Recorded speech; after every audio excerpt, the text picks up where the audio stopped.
So for more on this, let's welcome in President of Stromoak LLC, Hilary Fordwich, and Senior Market Strategist and CEO of Market Rebellion, Marc LoPresti. Good morning to you both. Marc, let's start with you on this one here in studio with us.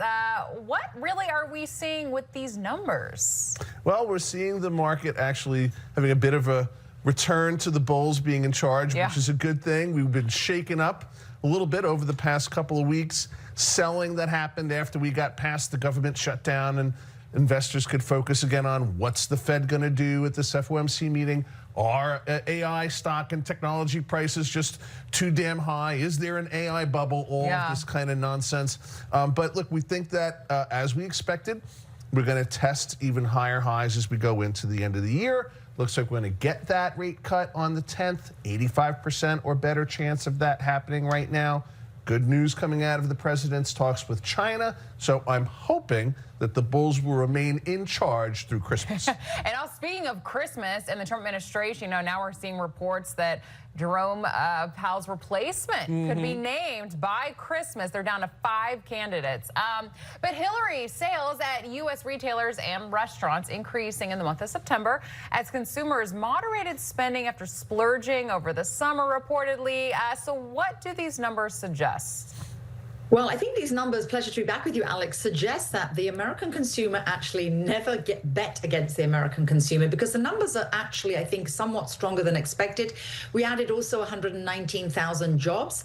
What's very important to remember, though, is this is backward-looking data, and it is late because of the government shutdown. I don't think it's accurate. And don't forget, the monetary policies we're experiencing today were set in motion more than 15 months ago. They say steering the economy is like steering the Queen Mary. Policies today will go into effect really in 2027. So it's a long, backward-looking data, but I think the American consumer is showing they actually are more confident than they say they are because they're continuing to spend, Alex. Yeah, well, so speaking of that, in the aftermath of the government shutdown, consumers were much less confident in the economy in November. So, Marc, what exactly do we need to do here to gain back confidence in the economy? Well, I think one thing is we have to talk about which consumers, because if you break down that number, there's a massive disparity in the confidence level between lower income consumers and higher income consumers. It's an unfortunate reality. And the government shutdown only exacerbated that when some of the programs that the lower income consumers rely upon, whether it's for food assistance or other types of things, were restricted or completely paused at certain points in time. So I think that when we get those October numbers, because as Hilary just pointed out, the data we're talking about now is September. And I mean, we're talking about putting up the Christmas tree, so why are we talking about September data right now? But this is the world we live in. So I think there is a significant disparity in confidence depending on where you are socioeconomically. It's a sad reality, but it is what it is.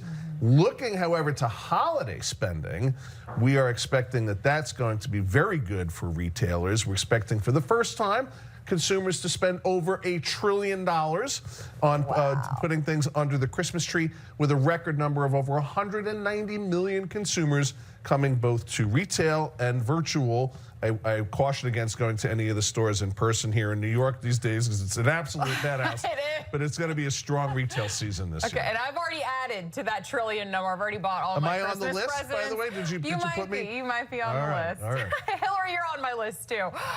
But moving on a little bit. So the Federal Housing Finance Agency increasing the size of home loans the government can actually guarantee against default as it takes into account rising housing prices. Hilary, all right, so the question is, what can borrowers expect from this? Well, actually, what's really good about this, what's going to happen to borrowers is it's going to make the marketplace way more attractive, because it means that the actually represents about $40,000 more. But also what's really important about this, though, is it's going to make sure that the housing market, as we know, is a very, very tough market and a very, very tight market. There'll be more financing. It will be more readily available. And that is going to actually help in terms of those with those, remember those golden handcuffs, the 3.2% mortgages, they don't want to get rid of those. But it'll enable more people to come into the marketplace. So for the average consumer, it means you'll actually be able to also refinance as well, which I think is very good. It's recognition of the increasing housing prices. I will say, don't forget, there are some markets where it's more expensive. New York City, LA, and DC, this will really help purchases in those markets as well. Yeah, absolutely. Hilary, Mark, thank you so much for joining us this morning. Have a happy Thanksgiving tomorrow. To you as well. You too. Thank you, Alex. Bye, Mark.